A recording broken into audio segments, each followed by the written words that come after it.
All right, everybody, welcome back to Nebraska Hawks Nest. I am joined by Iowa baseball coach Rick Hiller. Coach, how are you doing today? I'm doing good. How are you? I'm doing great. Thanks for taking time out of your busy schedule to sit down and talk with us. Just wanted to ask you real quick.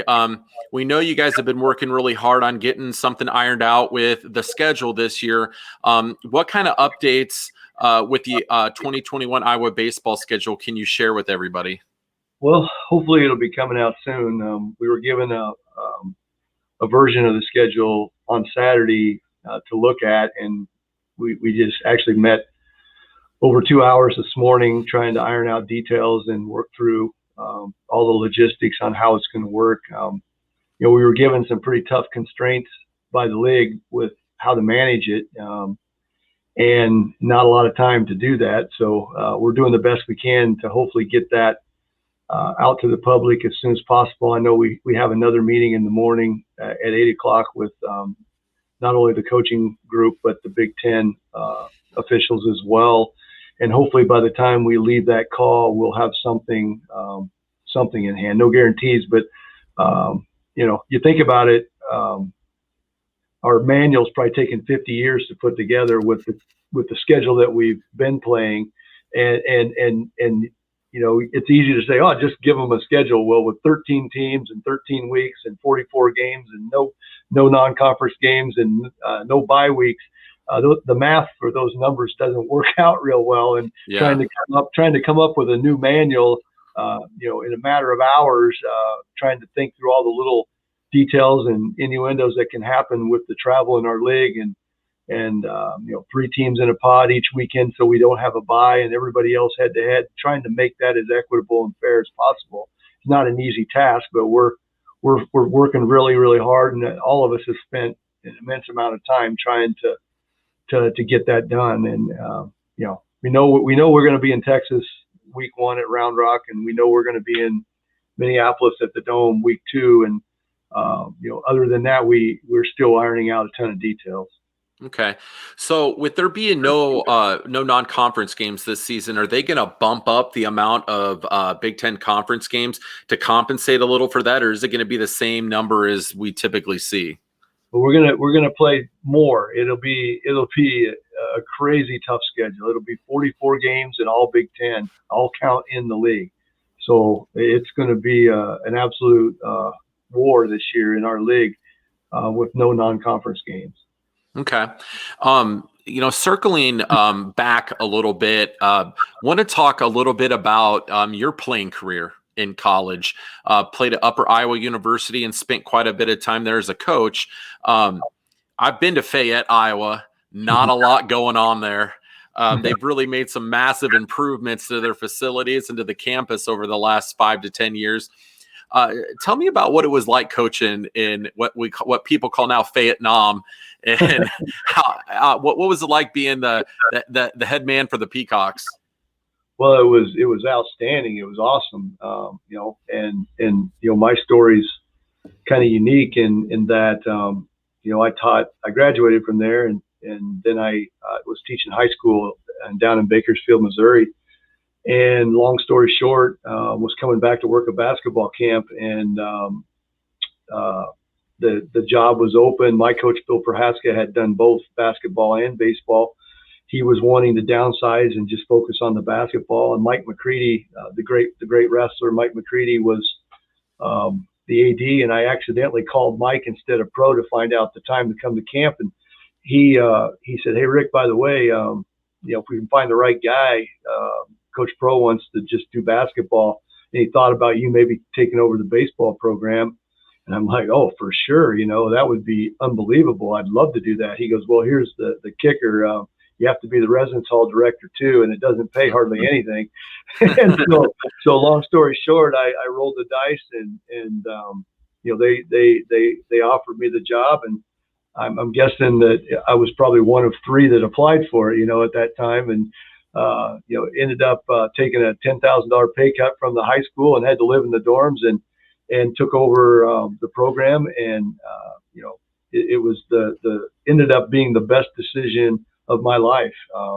Had I not done that, my career path would have been a completely different direction. And I knew I wanted to coach baseball full time, and I knew I wanted to be a college coach, and probably would have been the only opportunity that I would have received in my life. And glad I did. And obviously we turned the corner there after a short time and had a really strong run, a 12-year run in Fayette at Upper Iowa. And I was able to get out of that dormitory job after year 2, coach football for 10 years. In addition to being head baseball coach, I was receiver coach for some outstanding guys, especially Paul Rudolph as a football coach. And we made some big runs there in football and the baseball program. The high point was, going to the World Series in '96, and was able to get a chance to coach Division I baseball at Northern Iowa because of the run we made in Fayette. And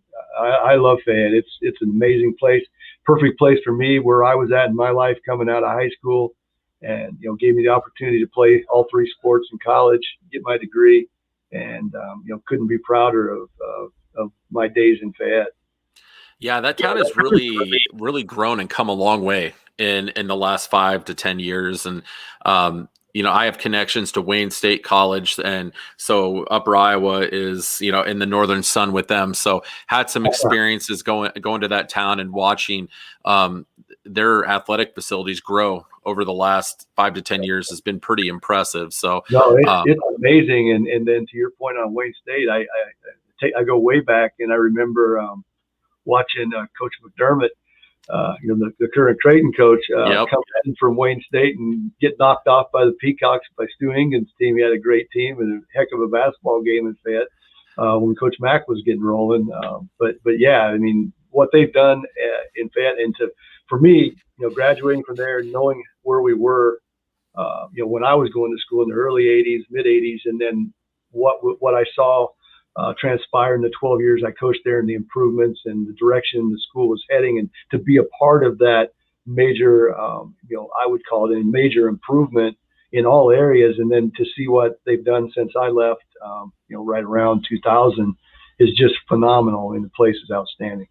Yeah, no, it really is. Also wanted to talk to you too a little bit about in 2014, taking over the Iowa baseball program. We're just gonna be very blunt. Iowa baseball was an afterthought for quite a while before you had taken over the helm.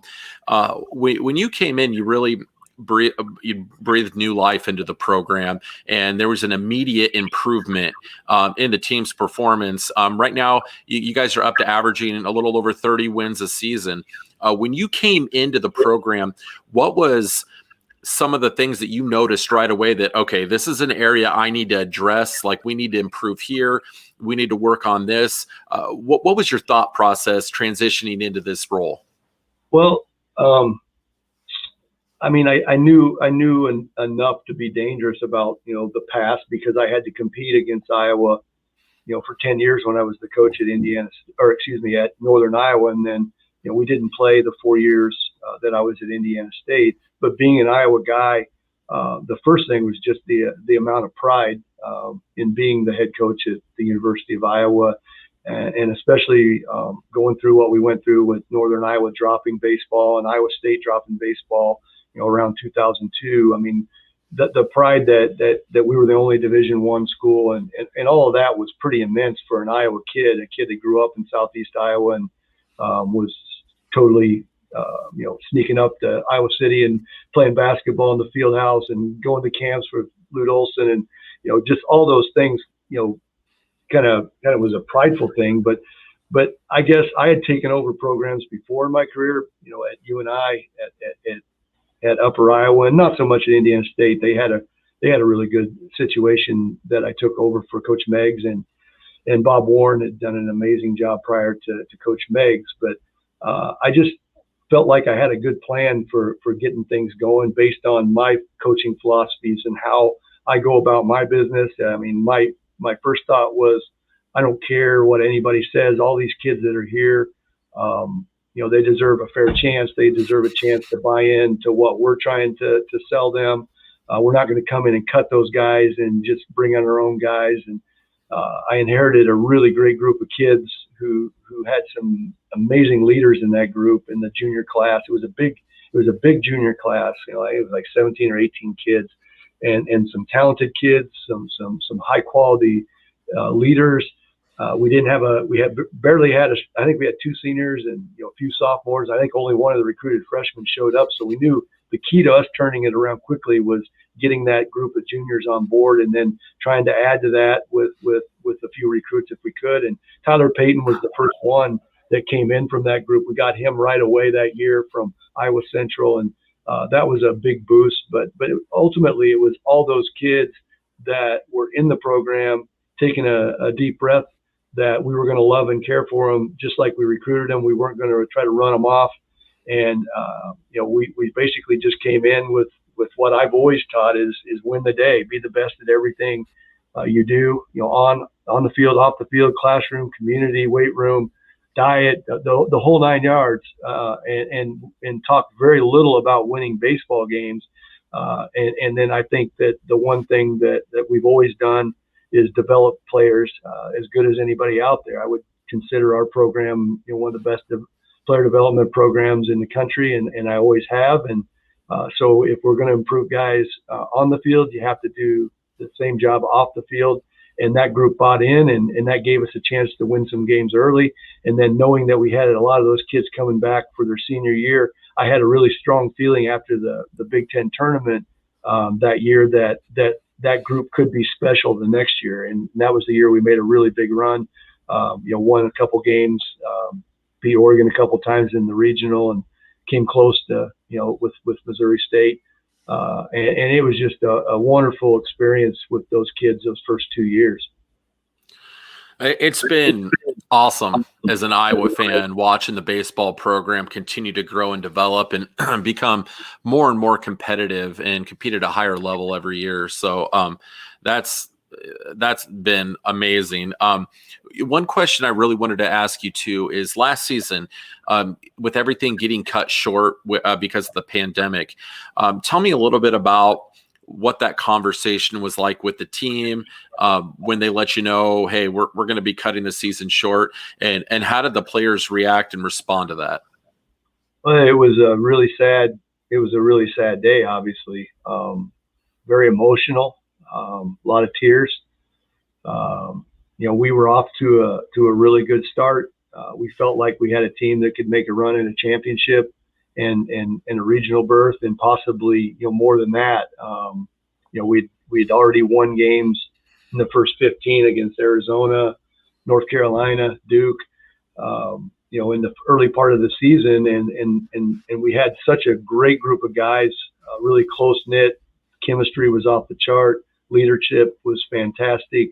We were really a balanced team from top to bottom in all areas of the game. Our pitching staff, I felt like, we were off to a good start, but I felt like that the best was yet to come. They hadn't hit their stride yet, but we were still beating good teams, and I thought that was a really good sign. But the way the day went, it was an interesting day to say the least. We were supposed to catch a flight to Northridge, California to play Northridge, and Coach Serrano and I had been on the phone the night before. That morning, there had been a few COVID cases break out at Northridge, and that was a concern. But as of, I think it was 11 o'clock that morning, all my conversations with our administration and theirs, we were still going to catch that flight, and then literally an hour after that conversation, about noon, 1 o'clock, it was noon. It was noon. They said, all right, you can't go. We're banging this trip to Northridge because of the COVID cases out there. So I called the team over quickly. Sorry, guys, we're not going to be able to go to Northridge, but we're going to practice today. We're going to try to scrimmage somewhere and stay sharp because we're going to keep playing the season. And literally, it was an hour after that I got the call that the season was over. So I had to call the guys back over, and that was really, really tough to tell a special group like that that it was over and that there was nothing we could do about it. Are you returning everyone back from that team? No, not everyone. We did get a lot of guys to come back. Grant Judkins, one of the top pitchers on that team. Grant signed with the Oakland A's. And then Justin Jenkins, our center fielder, Justin, ended up, since he graduated, had an opportunity to take a really good job and felt like he just needed to do it. He couldn't pass it up. And then we had Lorenzo Elon decided to move on and transfer. So there's 3 guys that could have came back off of that senior group that didn't. But I think it's 8 that we have that chose to come back and play it out, which is, it's been fantastic having those guys around, and especially with all we've had to deal with this year with all the COVID stuff, shut down here, this and that. I mean, this group has really handled the adversity in a positive way, and we've tried to make it our mantra that no matter what happens, no matter when or who we play, when we play, we have to be ready, because at the end of the day, to make this season worth it and all those guys coming back, we need to be one of the teams standing at the end of the year and hopefully going on to play in postseason. How does that transition work with Connor McCaffrey playing basketball and then also playing baseball as well? Is he able to come to practices, workouts, or anything like that? Or do you guys wait until basketball is completely over for him to transition over? A little bit of both. This is about the time where Connor starts doing a little bit more baseball. I mean, the first part of basketball, he's with us every day through the fall. And then he shuts it down, baseball, for a while, and he has some things he does, but he's not with us. He's with the basketball team. And then depending on how he's feeling, depending on what's going on with their travel schedule, all of those things, he just kind of works it out where he can get over here by himself and hit or do whatever he has to do. This year with COVID, we just really wanted to make sure that our bubbles were pretty tight. And as good as the basketball team's doing, we wouldn't want anything to screw that up. So Connor's been really on his own doing his thing, more so this year than other years. Actually, Connor came to his first practice Sunday just to see the guys and hang out and be around. And he didn't work out or anything, but we're basically getting him a schedule of things to do as he's back into it, and be ready to go when basketball's over, which hopefully is not for a long time. Yeah. No. The difficult thing for Connor that most people don't recognize is that he's not a pitcher. I mean, that combination's way easier if the guy's a pitcher. But when you're a position player, you've got to worry about all the hitting, and then we're going to be 15, 20 games into the season when Connor joins us, and to try to be in mid-season form when he gets here, have his arm in shape and all the other things, that's a tough dynamic. And that's to me what's really special about Connor, is how he's able to do that and get himself ready to go, where he can jump right in the heat of things and be a valuable part of the team. Notice that it started to transition. I feel like last season a little bit, but we got a little bit of uniform change coming with a different font on the jerseys. It looks like it's going away from the Pittsburgh Pirates theme that we had going before. What went behind that, and what was the thought process in making, although a small change, just a different look in the uniforms? Well, when we first got here, I just wanted to establish an identity with our team that looked really classy and looked good, and really used our colors as well as we possibly could. And the reason you're seeing the change, the swing a little bit, is that the school has dictated the font that everyone is going to use now, which makes sense. And so we're on board. It looks to me way better, way more professional. So what you'll see now is, the font that you see on my sweatshirt more than, that you're seeing on most of our uniforms. And then you'll still see the script, the baseball traditional script that we wear on our gold and a black top, with a script eye hat that, is kind of our throwback, so to speak. Okay. I have to say, as far as baseball goes, college baseball, I think that we definitely have probably the coolest uniforms in baseball, especially with the hat change. When you guys switched over to the Nike hats, they just look cleaner. They look sharp. And I got to say, when you guys take the field, in my opinion, I'm biased, but the best looking uniforms in all of college baseball by far. You got a pretty sweet rotation there. So, well, thank you very much. I appreciate that, because there's been a lot of thought put into it to make sure that we look right, look well, look good. absolutely. No, they're pretty cool. I like them a lot. Wanted to get a little more casual here. Everybody knows a lot about Coach Heller, the Iowa baseball coach. Tell us a little bit about Coach Heller, Rick Heller, the man. What are some things that you do in your spare time for fun? What are some hobbies, some interests outside of baseball that, maybe some of the general public and fans don't know? Oh boy. Well, I mean, it starts with trying to be as good a dad and husband as you can be when you have a job where you're gone a large percentage of the year, and you go, months and months and months with no days off and no weekends. So that's the first thing that I've always tried to do. I mean, I have 2 older daughters, and now I have grandkids with those girls, and then I also have an 11-year-old that that plays softball and basketball. So as you can imagine, I try to get her, pre-COVID, get her up here as much as I can in the cages and get to the basketball court with her. But as far as personally, my wife and I both enjoy, we both enjoy hunting. We've got a little place in Southeast Iowa where we can hunt during that part of the season. And as a baseball coach, that time of the year is kind of our normal time, where the normal work hours, and you have a little time to get outside and do some things between mid-November and the first of January. So we like to hunt and fish and get away down there and just get outdoors. And my family grew up near where our place is, just south of Fairfield or north of Keosauqua, over in Eldon, and a lot of my family live in Fairfield. So it also gives us a place where we can see our family a little bit more. And then as far as hobby, I like to play the guitar, and it's good stress release for me at times at home. I can just pick it up, even if it's 5 minutes here or there, and do a little picking to get my mind right. There's nothing better for that than picking that old guitar up. What's your favorite song to play?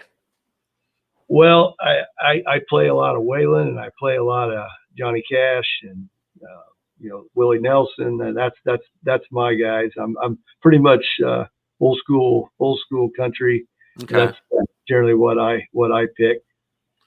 What's the chances that we can have like a little summer concert featuring Coach Heller, in Iowa City this summer? I mean, nothing like bringing in the baseball season with something like that. Well, I didn't say it was any good, but I just like to do it. But okay. It's funny. You could probably, it goes way back, but Gary Rima was our voice of the Panthers when I was there, and Gary had a show on Press Row back then, and I played Folsom Prison Blues for Gary on his Press Row. So there's some audio out there somewhere anyway. I'm gonna have to hear it. Next time we have you on, you got to bring the guitar.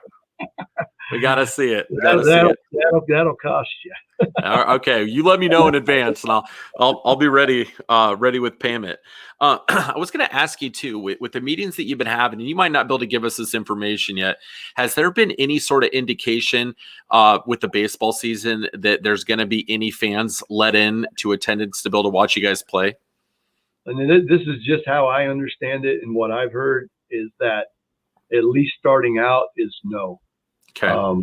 But I've also heard from people in our administration that I know those talks are ongoing, and as things change and hopefully go to the better, I think everyone is hopeful that at some point during the spring season that fans may be allowed. And I know all of us are really hoping that will be the case, but that's all I know right now, just what I've been told. Okay.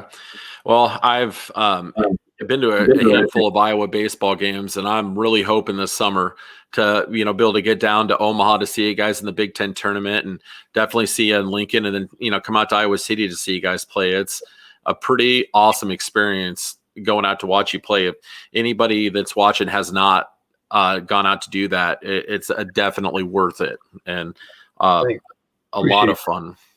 Yeah, absolutely. Goofy question here. Goofy question. You're gonna think I'm nuts when I ask you this. One thing a lot of sports fans always talk about and want to know is, why is baseball the only sport where the manager / coach wears the uniform that the team wears, whereas football doesn't really happen, basketball doesn't happen? You can just imagine Kirk on the sidelines in a jersey and football pants, or Fran with a basketball jersey on. It sounds kind of ridiculous, but then in baseball, it's always been, that way. Being, part of the game for as long as you have, do you know any sort of reasoning behind that? Well, I mean, I think it goes back to the beginning of the game, where in the old days there were a lot of player managers. Okay. Back in those days, and then also you think about it, we're the one sport that is different with the pregame. I mean, all of the coaches have to continue to be active, either hitting fungos or throwing batting practice, and it's just not conducive to be dressed really any other way than the rest of the team. When our pregame starts 2 hours and 40 minutes prior to the first game, and you have to be extremely active, and you have to still be able to throw, hit, all those things. And I just think that that's where it started was, I do think the player managers were a part of that. And then as time went on, just the fact that even in the big leagues, Tommy Lasorda was still throwing batting practice, prior to games when he was at the end of his career. I mean, that's just how the game works. And it just evolved into that. It's the way I would take it. That makes a ton of sense. So that's a pretty solid answer to a very odd question. So yeah, Fran doesn't have to go out and go through the layup drills anymore, and in a sense, we kind of still have to do a lot of the things we did when we were playing. Yeah, he's got student managers for that, and different guys that can do that, and that's a really good point. That's something that you don't really think about, but yeah, baseball coaches are a lot more active and hands-on in practice and the warm-ups than a lot of other sports. I was going to tell you quick too before we let you go, how awesome of an experience it was. We came down, I believe it was 2 years ago, when you guys had your series in Lincoln, and I got to go down to went down around the dugout, and all the guys signed a baseball for me, and you signed it for me, and everybody took pictures. I gotta say, like that group of guys, and with you as the coach, you guys are really easy to get behind. You guys were so approachable, and just really kind and gracious that. You had some Hawk fans there in Lincoln rooting you guys on, and just wanted to say how much I appreciated that, and how cool that was for a fan to be able to get something like that. I still got it in a case here in the Nebraska Hawks nest. So I just wanted to tell you that I appreciate that's it. Great.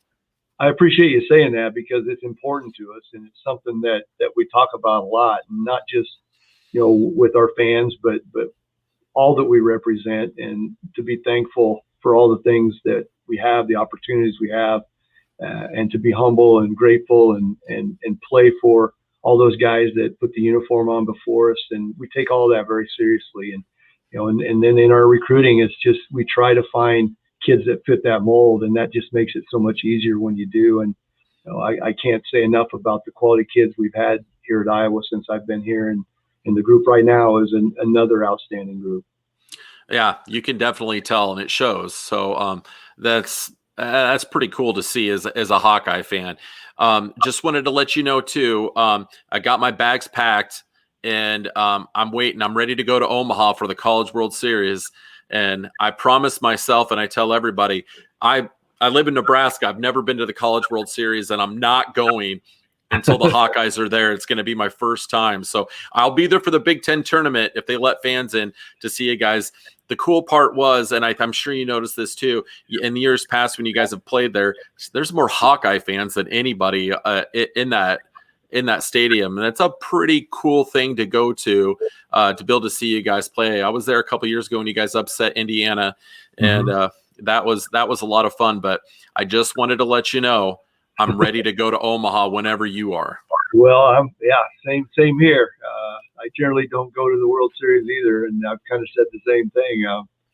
I don't want to go until we're there. I mean, I've been there a few times because of meetings and that type of thing, but I'm with you. That's the goal, is to go compete for the national championship. And we had a team in our league that actually did that 2 years ago with Michigan, and where our league is and the quality of baseball from top to bottom. Everybody in this league is just doing such an awesome job. And, you look back 10 years ago to now, I mean, it's a pretty dramatic change. And, that's our goal every year is the key is getting to the regionals, and hopefully you get hot, and, you don't have to win that many once you're there if you get hot. And there you go. And it can happen, and we believe it can happen here. Well, so do we. We got the BTN Plus purchased, ready to go to watch every game this season. Going to make it to as many as possible. So, Coach, thank you for taking taking time out of your busy schedule. I know you have a ton going on, and we're going to be behind you watching every game this year and rooting for you guys to make a big run in the conference tournament and hopefully all the way to the College World Series. Well, thank you very much, and I really appreciate you having me on, and thanks for the support. We certainly appreciate it. And no, I mean, we're all excited to get out on the field. It's been a long time, no matter what the situation or what the schedule. I know our guys are going to be ready to go. Yeah, well, that's awesome. And I need it. I think we all do as Hawk fans need to get out in that sun and watch you guys, kick some Big Ten butt and have an awesome year. So thanks again, Coach, and go Hawks. Go Hawks.